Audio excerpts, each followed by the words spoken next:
जय हिंद, जय Bharat and welcome to deaf talks. This is Adi Achint. मेरे साथ हैं कर्नल आर.एस. सिंह सर, और मेरा सबसे बड़ा सौभाग्य है कि वो मेरे चैनल पे आए। एंड आज हमको एक चीज़ बताने वाले हैं जो थोड़ी सी डिस्ट्रेसिंग सी होगी, लेकिन इसके बारे में हमको समझना चाहिए क्योंकि ये एक नया ट्रेंड दिखता है जो नॉर्थ ईस्ट में हो रहा है। क्योंकि आपको पता ही है, नॉर्थ ईस्ट पिछले 6-8 महीने से थोड़ा सा इट्स बीन अनसेटल्ड। चीज़ें थोड़ी सी काम डाउन हुई, बट इंसिडेंट्स होते रहते हैं और कई चीज़ें बाहर निकलती हैं जो हमको अपने एनालिसिस में, अपने जहन में रखनी पड़ेंगी आगे जाके देखने के लिए। सर नमस्कार, welcome to deaf talk sir, honour to have you on my platform. नमस्कार।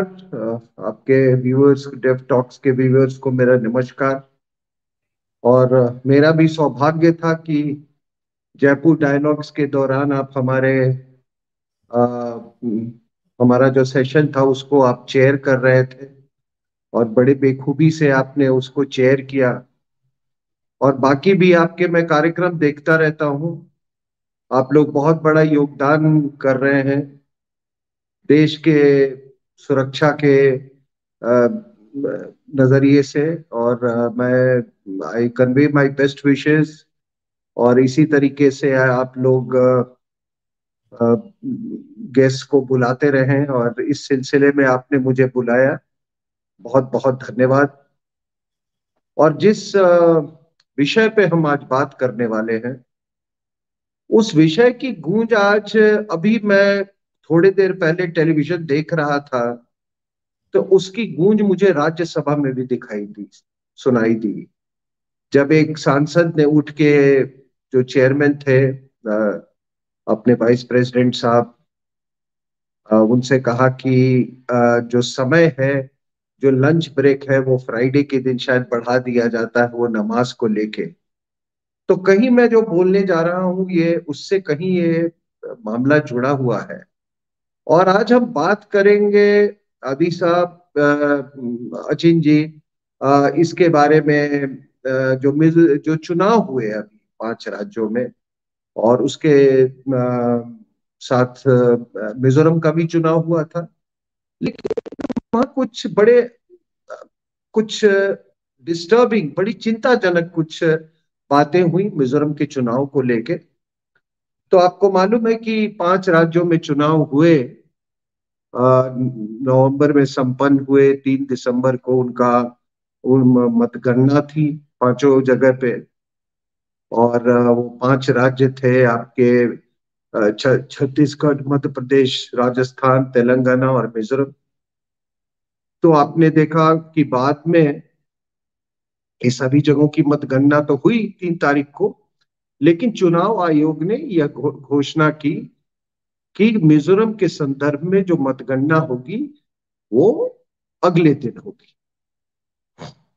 अब मुझे तो समझ में नहीं आया उस समय, ना मैंने इस पर बात पर गौर किया।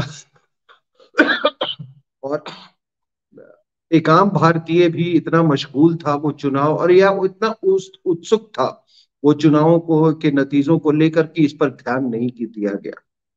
लेकिन फिर मुझे जब कारण पता चला, तो अ, मुझे बहुत चिंता हुई, क्योंकि ये देश की एकता और अखंडता से उसका संबंध है।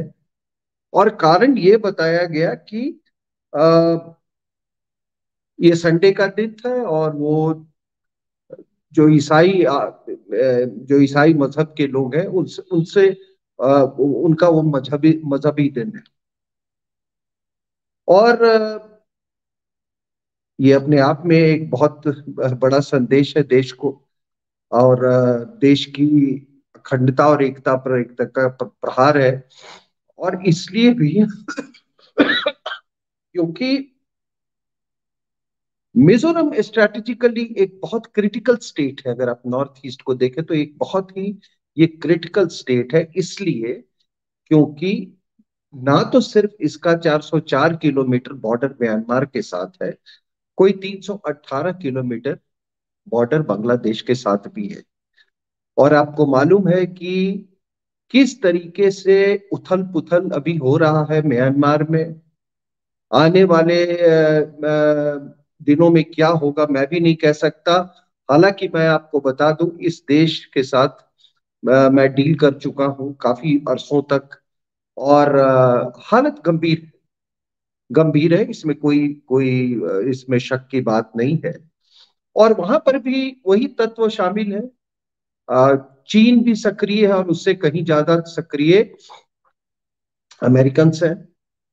वो तो डायरेक्ट जो वहां की मिलिट्री हुंटा जो है वो सॉरी, वो जॉर्ज सोरस पर आरोप लगा रही है कि वो सारा कुछ उसका किया हुआ है। तो there we have some kind of commonality. और फिर मैंने कहा कि 318 किलोमीटर म्यांमार का बांग्लादेश के साथ भी है। वो चकमास का जो इलाका मैं वहां गया हूँ, चिटागोंग हिल ट्रैक्ट्स में, तो उनके साथ मिले। और बांग्लादेश में भी जो वहां पे जो अमेरिकन है बहुत ज्यादा अभी एक्टिव है। उन्होंने बिल्कुल खुलेआम रेजीम चेंज की वो कोशिश में लगे हुए हैं।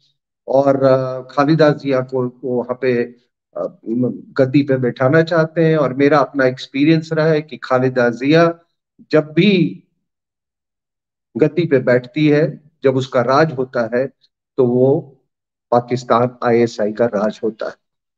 इसलिए ये जो ये रवैया रहा है मिजोरम का, खास करके चर्च का, ये मतदान और मतगणना को लेके और रविवार के दिन को लेके, इसको हमको बहुत सीरियसली, ये बहुत गंभीरता से इसको हमको इस पर विचार करना चाहिए और इस पे देश भर में व्यापक चर्चा होनी चाहिए।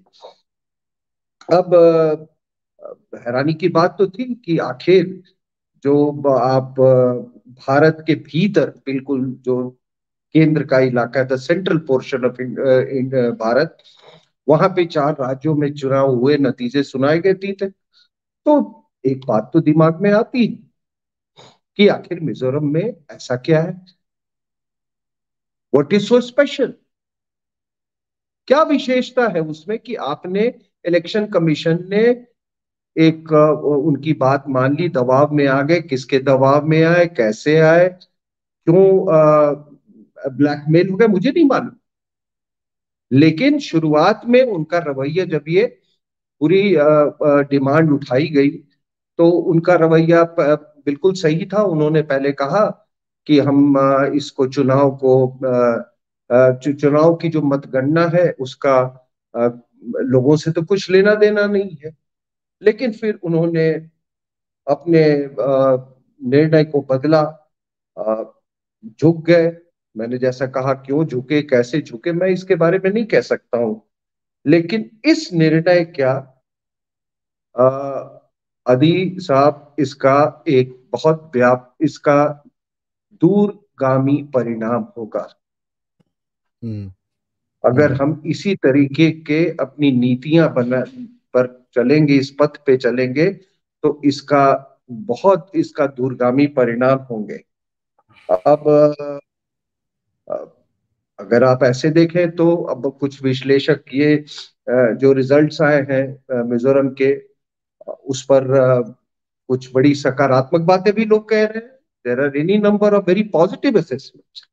और उस जी। पॉजिटिव असेसमेंट्स में है कि 40 सदस्यों की वहां पर विधानसभा है जिसके लिए चुनाव हुए। और उसमें जो जोराम जो जोराम रेवोल्यूशनरी मूवमेंट जो है, ZRM, उसको उसको मिली कोई 27 सीटें।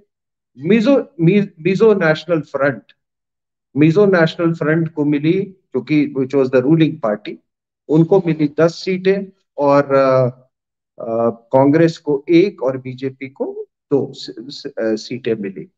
तो ये भी कहा जा रहा है कि अ, जो मिजो नेशनल फ्रंट की इतनी बड़ी हार का मतलब है कि अ, जैसा कुछ लोग कह रहे हैं कि finally the narrative of separatism and insurgency has been buried.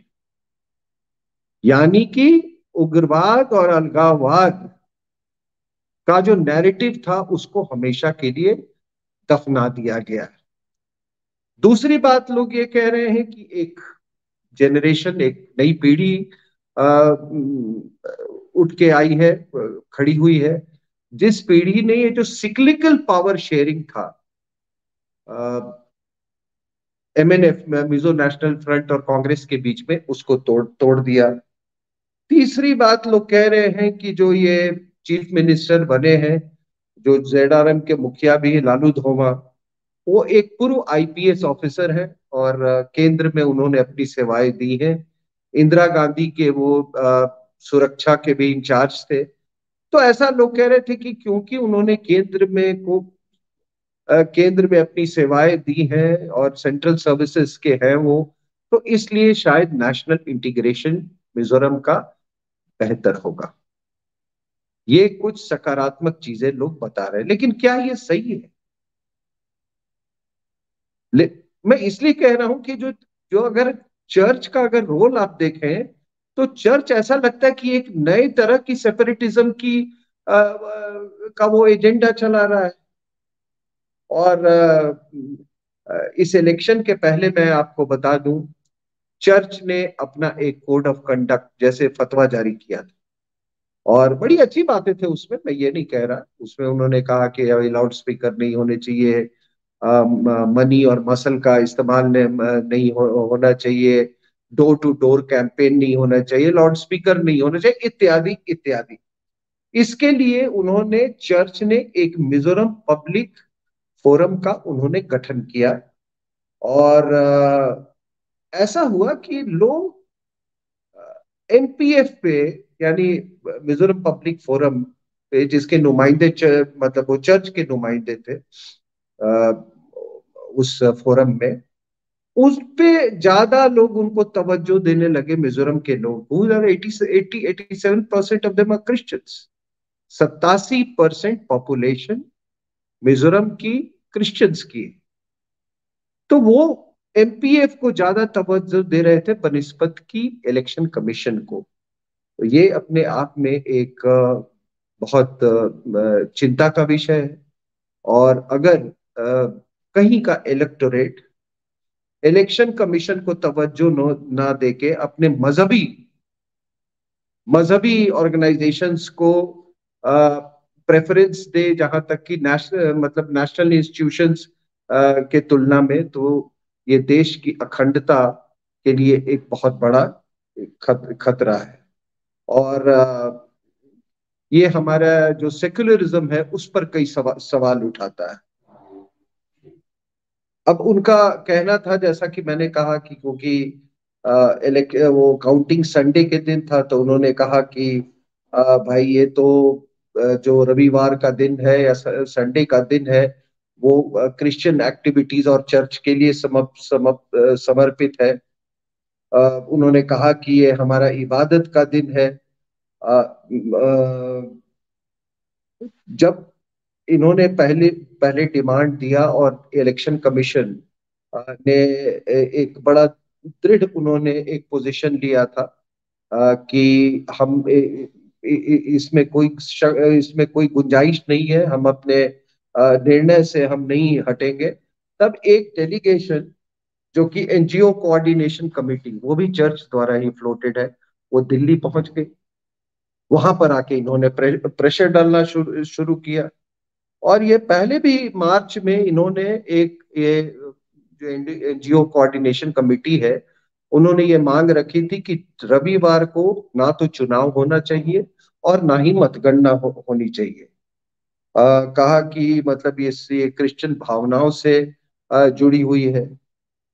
तो देखिए, अब बात यहाँ पर यह आती है कि अगर हम चर्च के इस डिमांड के आगे अगर इलेक्शन कमीशन पकड़ कर जाता है या उनके प्रेशर में आ जाता है, तो कल को मुसलमान भी कहेंगे कि हमको शुक्रवार के दिन आप चुनाव नहीं कर सकते हैं, मतगणना नहीं कर सकते हैं।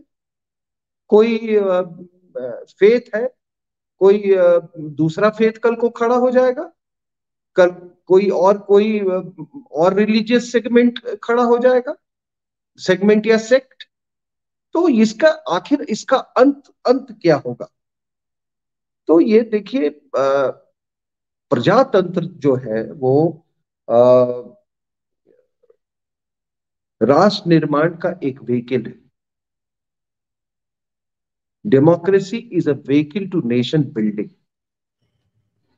ये अपने democracy is not an end in itself.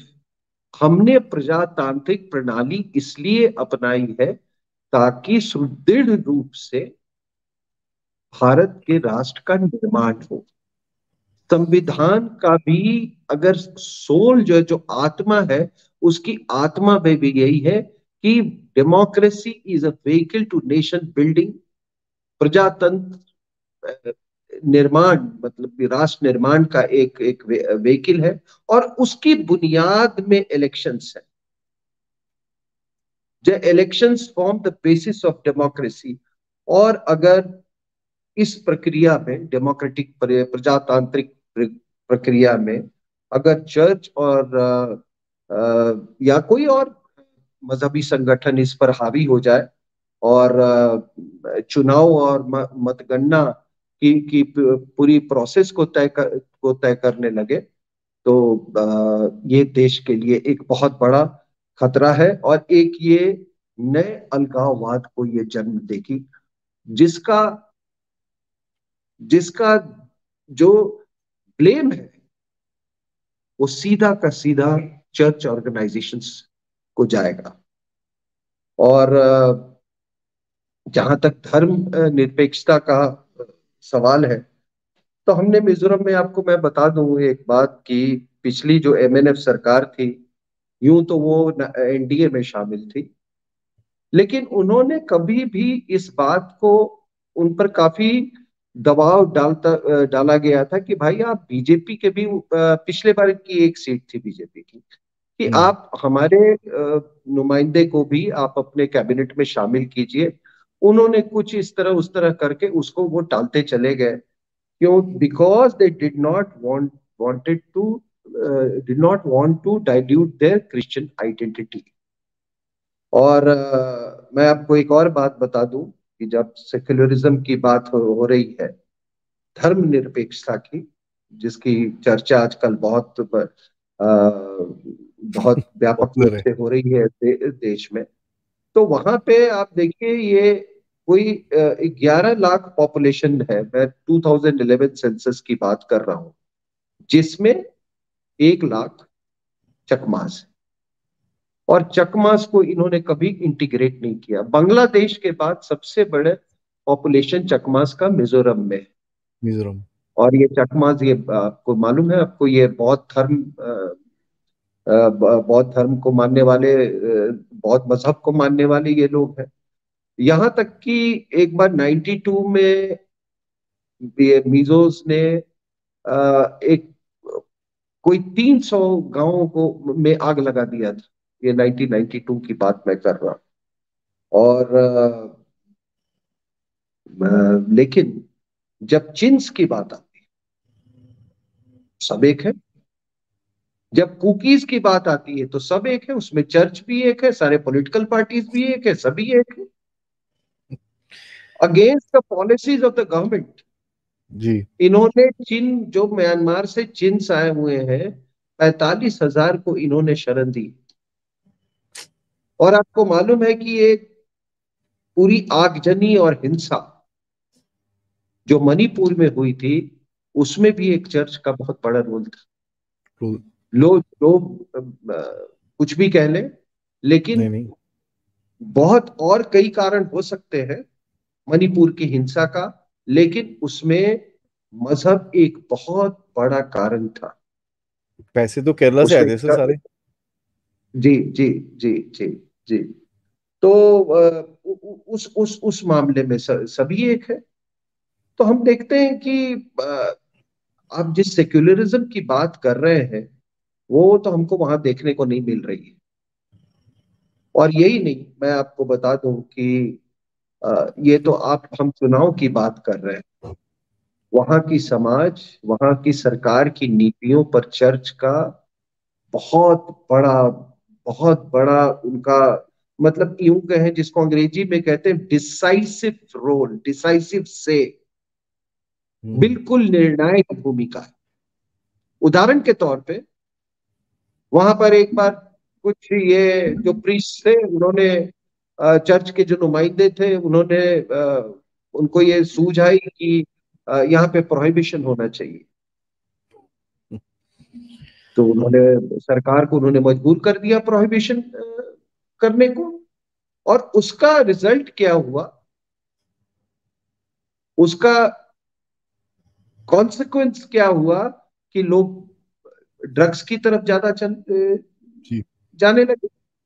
जी। और मैं आपसे एक में हमारे मित्र थे, वो एक वहां पे असम राइफल्स की बटालियन कमांड कर रहे थे आइजॉल में। तो जो वहां का स्टेडियम है वो भी उनके सिक्योरिटी, मतलब उसके सिक्योरिटी के वो इंचार्ज थे। तो उन्होंने कहा कि एक बार वो रात में ऐसे ही वो वहां पर निगरानी के लिए वहां पर गए, just went to have a look at the area at the stadium. तो उन्होंने कहा कि वो वहां से अजीब अजीब सी आवाज आ रही थी एक कमरे से स्टेडियम में।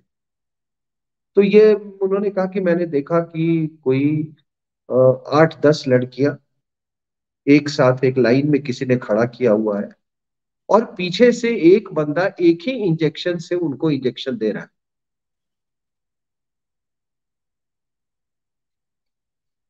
तो कई बार चर्च को लोगों ने कहा कि भाई अगर तुम ये इस तरह के आप नीतियां बनाओगे तो उस इसका असर ये होगा।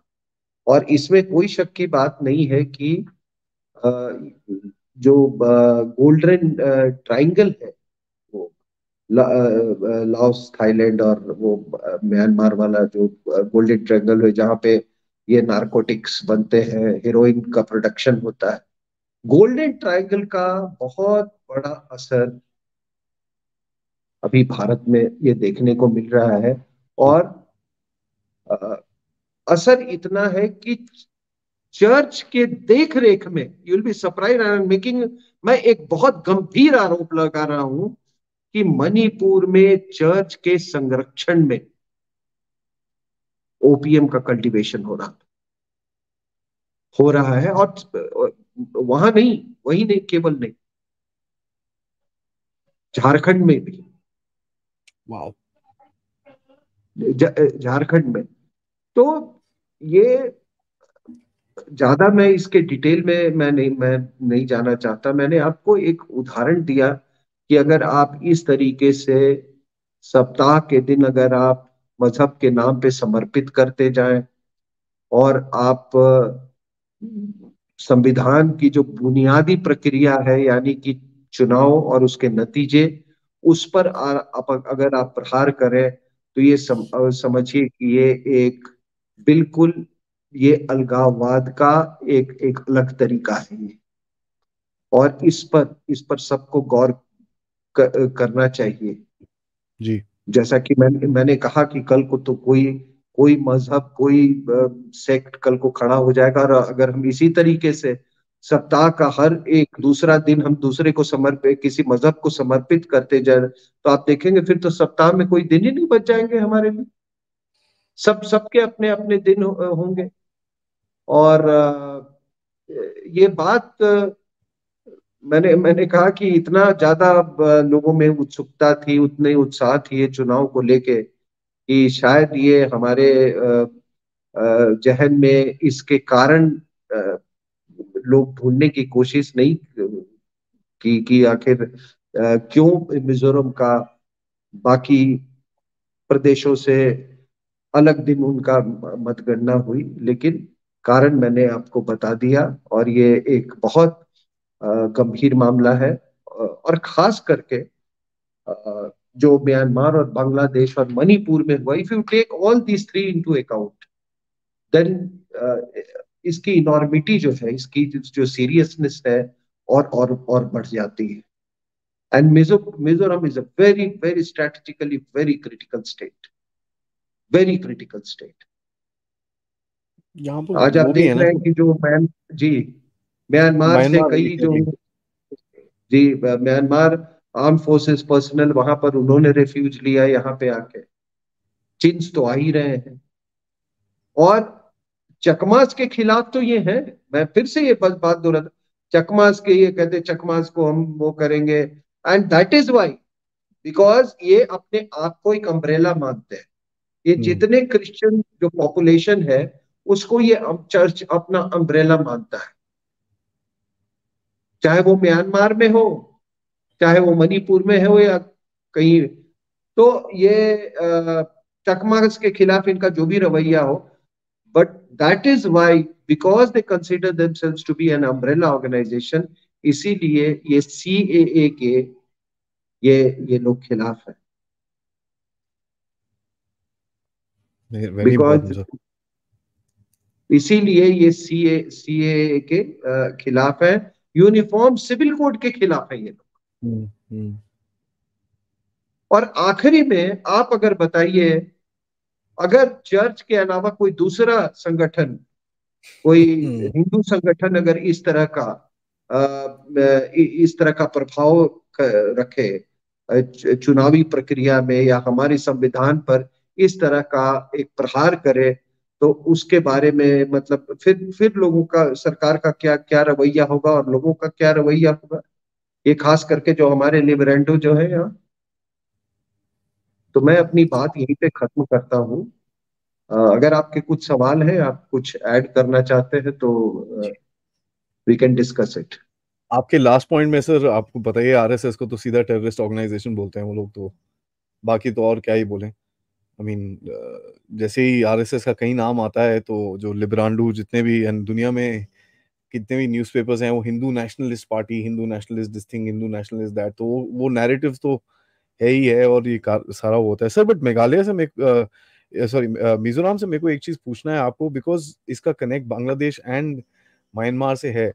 Sir, do you foresee some ISI activity वहां पर? क्योंकि आईएसआई का कहीं ना कहीं मेरे को जो जिस चीज का डर है, जिस चीज की एक भावना है मेरे दिमाग में कि यार कश्मीर में ये लोग हुआ नहीं, एंड ऊपर से अभी सुप्रीम कोर्ट ने भी आके कर दिया, तो इनका कहीं ना कहीं रोना तो निकलेगा सर।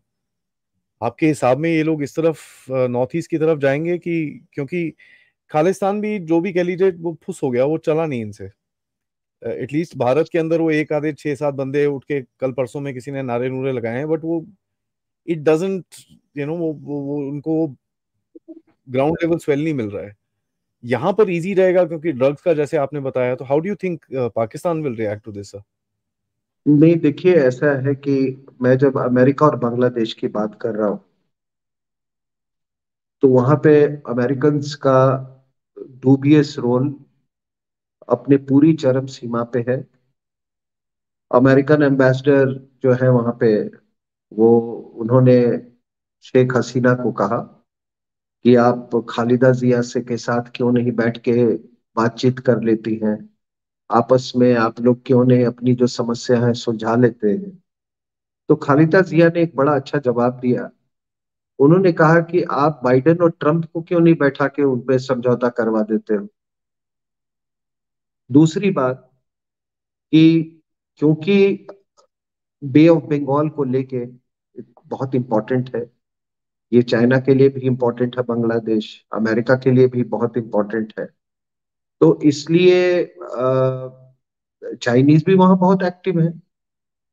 तीसरी बात, 71 की युद्ध में देखिए, युद्ध तो भारत और पाकिस्तान का था, लेकिन उसमें आपको मालूम है कि उस समय कोल्ड वॉर का पीक था।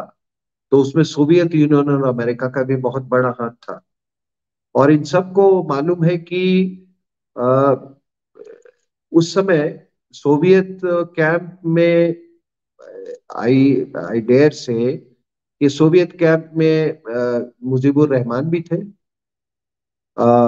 सोवियत कैंप में इंदिरा गांधी भी थी, और सोवियत कैंप में be surprise to know even Zulfikar Ali Bhutto was there. ठीक है ना। एंड दैट इज व्हाई जब जुल्फिकार अली भुट्टो को हैंग किया गया, तो कोई अमेरिकन वेर वेरी हैप्पी, क्योंकि जयाउल हक तो उनका आदमी था। उसी तरह ये खालिदा जिया का जो हस्बैंड जो था, वो कहने को तो फ्रीडम फाइटर था, लेकिन वो सीआईए का आदमी था। तो सीआईए वर्सेस केजीबी वहां बहुत पहले से चल रहा है वहां पे। अब है क्या कि वहां पे जो ये चिटागोंग हिल ट्रैक्ट्स है, जैसा कि मैंने कहा कि मैं वहां गया हूँ, तो ये जितने छटे हुए ये बदमाश, ये जो आपके इंसर्जेंट ग्रुप्स हैं, इन सबको सेफ हेवन मिलता रहा है चिटागोंग हिल ट्रैक्ट्स में, खास करके जब खालिदा जिया का राज रहा है। जब भारत की सिक्योरिटी फोर्सेस उन पर कार्रवाई करती हो तो वो चिटागोंग हिल ट्रैक्ट्स में वो जाके पनाह लेते थे। और ऐसा नहीं था कि ये शेख हसीना के टाइम में भी ये कुछ सक्रिय थे वहां पे, लेकिन अभी उनने बहुत मैसिव क्रैकडाउन किया है। दूसरी बात क्या है, जैसे Mizoram, why Mizoram is strategically important. अब आप देखिए कि जब चाइनीज ने म्यांमार के में वो चाइना म्यांमार इकोनॉमिक कॉरिडोर बनाया, तो वो चॉकफू पोर्ट जो है, जो वेस्टर्न कोस्ट ऑफ म्यांमार पे है, it is directly linked to Yunnan province Myanmar का। ठीक है। तो हमने, उस समय मैं सरकार में था और हम लोग बहुत चिंतित थे कि इसको किस तरीके से काउंटर किया जाए और हमको भी इसका किस तरह से लाभ मिल सकता है। तो हमने वो कालादान प्रोजेक्ट शुरू किया। अब ये कालादान रिवर जो है, ये भी मिजोरम से एक रिवर है जो आती है और वो बे ऑफ बंगाल में आती है। तो हमने, हमारा यही वो प्रोजेक्ट जो था कि भाई कलकत्ता से सामान जो है, या सॉरी बंगाल, वेस्ट बंगाल से वो सीधे जाएगा ये सिटवे पोर्ट पे म्यांमार में, और वहां से फिर ये लेके फिर कलादान रिवर से ये नॉर्थ ईस्ट में, which could have saved us thousands of kilometres. ठीक है ना। तो वो कलादान प्रोजेक्ट जो है, तो इसलिए ये जो आप मणिपुर में देख रहे हैं, और ये उस लहजे से लिहाज से भी बहुत इंपॉर्टेंट है। And I must tell you something, see, जो नॉर्थ ईस्ट हमारे इस सरकार की सबसे बड़ी उपलब्धि थी। North east was the biggest achievement of this government.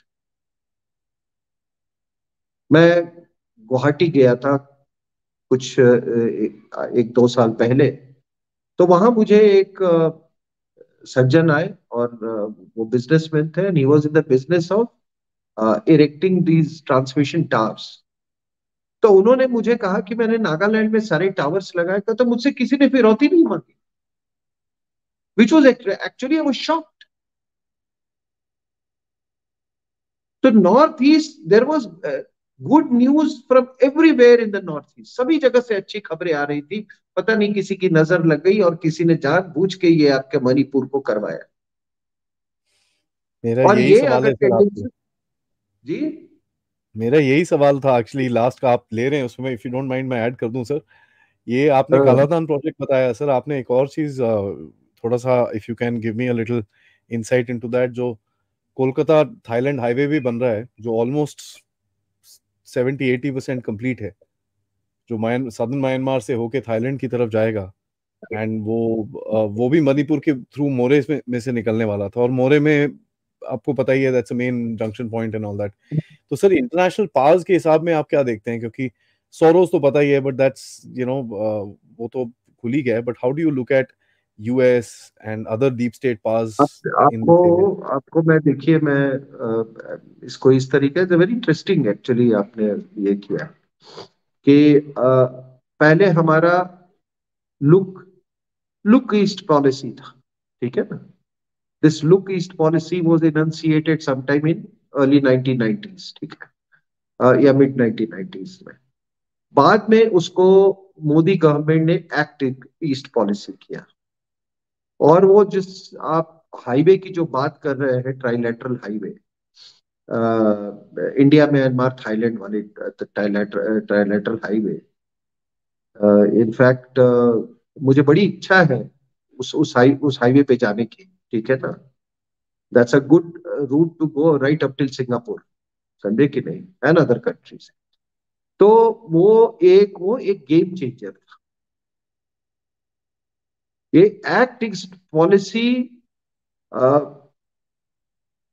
Chinese इसके बहुत खिलाफ थे, और आज भी खिलाफ है, क्योंकि उनको लगता है कि वो म्यांमार जैसे देश में वो अपना स्ट्रैंगल होल्ड वो नहीं खोना चाहते हैं। हालांकि लेट मी टेल यू, जो वहां की हुंटा है इट हेट्स द चाइनीज, लेकिन क्योंकि उनके पास विकल्प नहीं है, दे आर कंपेल्ड, वो मजबूर है उनके इम्ब्रेस में जाने के लिए। तो ये जो एक्ट इस पॉलिसी जो इसको रोकने के लिए ये ये सब किया गया। ये जो मणिपुर में आप देख रहे हैं और जो ये चर्च का रवैया है, और शायद आप राहुल गांधी की जो यात्रा थी साउथ ईस्ट एशिया की, आप इसी से जोड़ के इसको देखें, क्योंकि Rahul Gandhi is an out and out, he is a Chinese agent. अगर चाइनीज एजेंट नहीं है तो फिर इस देश और दुनिया को बता देना कि वो एमओयू में वो जो उन्होंने वहां की कम्युनिस्ट पार्टी से एमओयू जो किया है, चाइनीज कम्युनिस्ट पार्टी से, उसमें क्या है, व्हाट आर द प्रोविजंस, उसके बिंदु कौन कौन से। दूसरी बात, आपको मालूम है कि जिस दिन ये वियतनाम पहुंचने वाला था, उसी समय शी जिनपिंग भी आने वाला था वियतनाम में।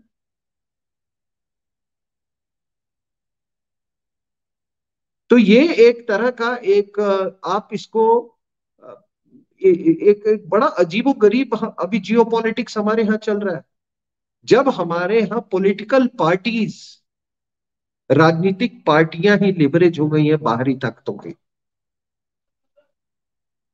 तो इसलिए जो ये मिजोरम में और ये चर्च का जो एंगल जो है, इसको आप उससे उससे जोड़ के देखें।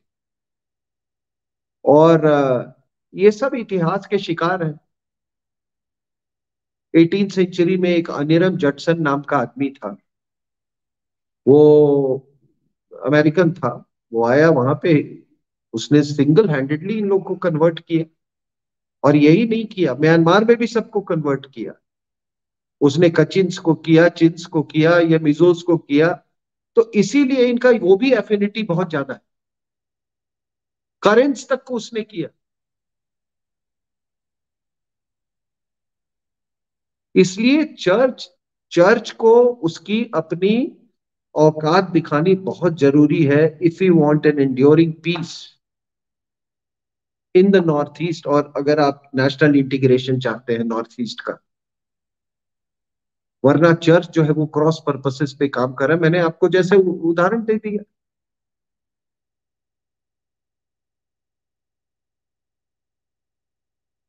सर बिकॉज एक चर्च का ऑल्सो यूज किया जा रहा है कि फंडिंग के लिए, बिकॉज जो आई मीन मणिपुर की, जैसे मैंने एक इंटरजेक्शन छोटा सा डाला था, काफी रिपोर्ट्स आई कि मणिपुर में जो भी पैसा यूज हुआ वो तो पहले क्रिप्टो से यूज हुआ है। काफी वो माइनिंग जो हुई थी वो चाइना में हुई थी, एंड वो उसके बाद वहां से रीराउट होके केरला आया। केरला से वो चाइना से गल्फ कंट्रीज जाके, गल्फ कंट्री से एंड स्पेशली कतर, कतर में जाके फिर then it came to Kerala, Kerala से वो इंटर ट्रांसफर होके through the so called fathers and bishops and all that stuff वो उधर पे मणिपुर में पहुंचा है। तो ये जो एक नेटवर्क आप, just as a closing comment also sir, how do you see the network of this money? क्योंकि ये तो सर लिटरली आप, आई मीन रिलीजियस मनी है, इसको छूना बड़ा मुश्किल है, बट कहीं ना कुछ तो करना ही पड़ेगा हमको। How do you see this whole situation of the money flow?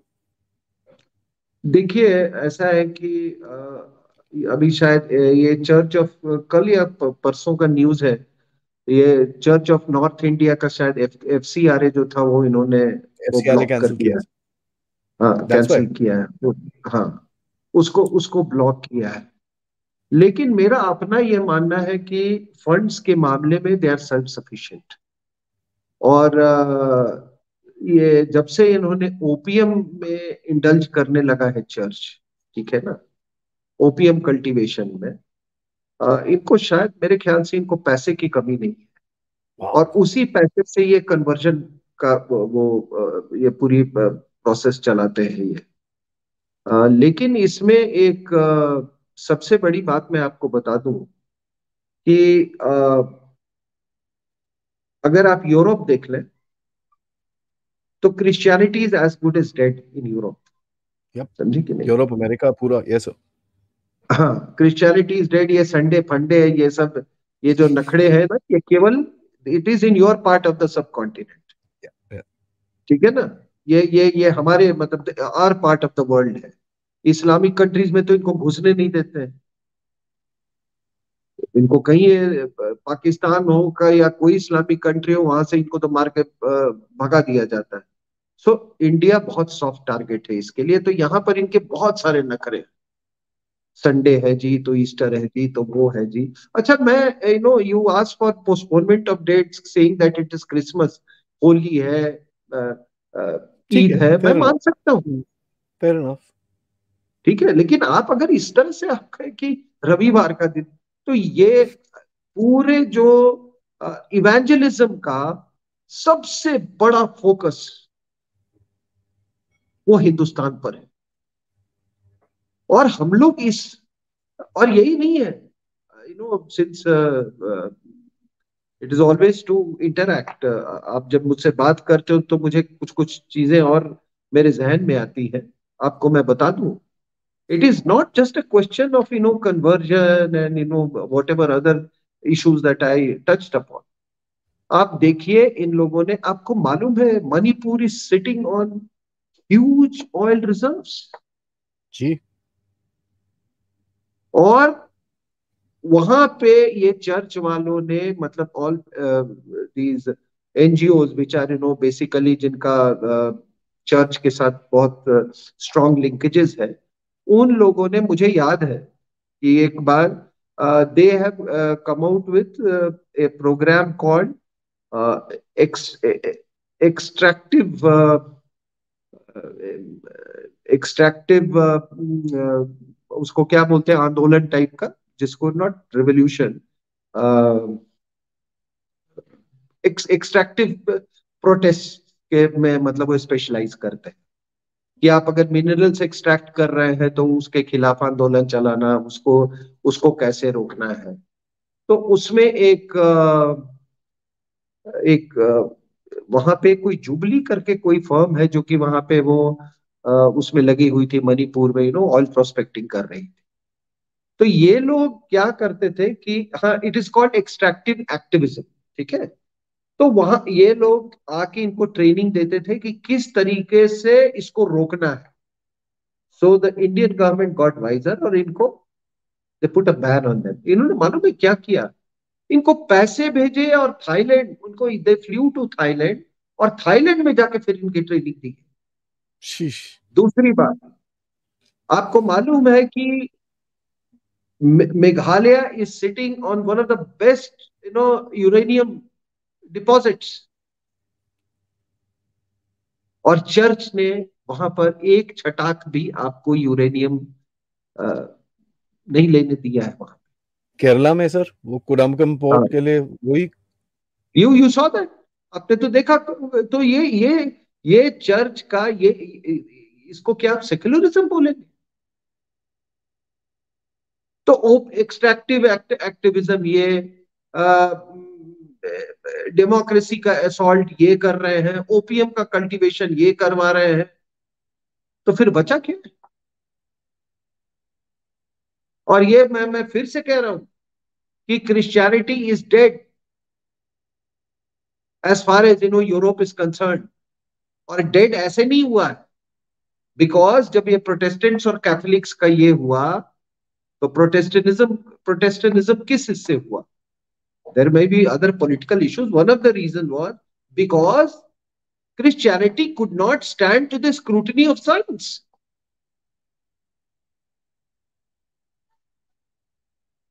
और आज आप वही अंधविश्वास आप इंडिया में प्रमोट कर रहे हैं।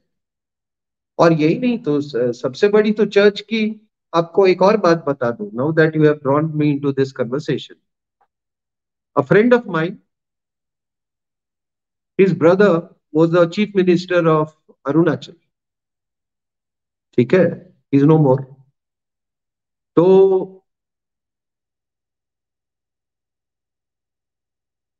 उनको ओप से सोनिया गांधी को फोन आया कि इसको हटाओ चीफ मिनिस्टरशिप से, क्योंकि he is not facilitating conversion in Arunachal Pradesh, he is creating road blocks for us. तो रातों रात अगर आप अरुणाचल का मैप देखोगे तो उसमें एक तिरप सेक्टर है, विच इज नागा डोमिनेटेड, ठीक है, तो क्रिश्चियन है, तो दैट सेंट 7 MLAs। वो सातों के सातों से बगावत करवा दिया and they change the chief minister. उस चीफ मिनिस्टर का नाम था Jarbom Gamlin.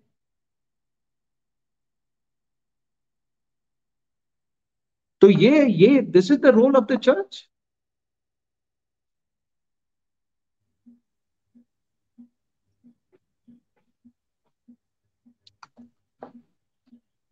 I so I mean, lend my really, case here. absolutely, sir. This has been fantastic. And मैं आपसे रिक्वेस्ट करूंगा कि आप ऐसे ही इनसाइट्स हमको डेफ टॉक्स में देते रहें, तो आई बी रियली रियली ग्रेटफुल। क्योंकि आपका ये जो आप, आई थिंक आपका ये एंगल है सर यहाँ पर। Nobody is ever spoken about this, किसी ने, एवरीबडी इज जस्ट हाँ ठीक है जो भी है। एवरीबडी, सब लोग इतने बिजी थे वो बाकी स्टेट्स के इलेक्शन के अंदर, और ये नेशनल सिक्योरिटी इशू है सर, इसके अंदर तो कोई डाउट ही नहीं है। आपने बड़ी अच्छी तरह निकाला है and I am grateful sir आप आए। And I hope to actually see you many more times on Dev Talks on these kind of exposes, sir. Thank you so much, sir. Jai Hind, Jai बहुत Bharat. मुझे मुझे बुलाने के लिए बहुत बहुत धन्यवाद। और हम आपके साथ जुड़े रहेंगे, Thank you, sir. मेरा ये वादा है। थैंक यू, नमस्कार।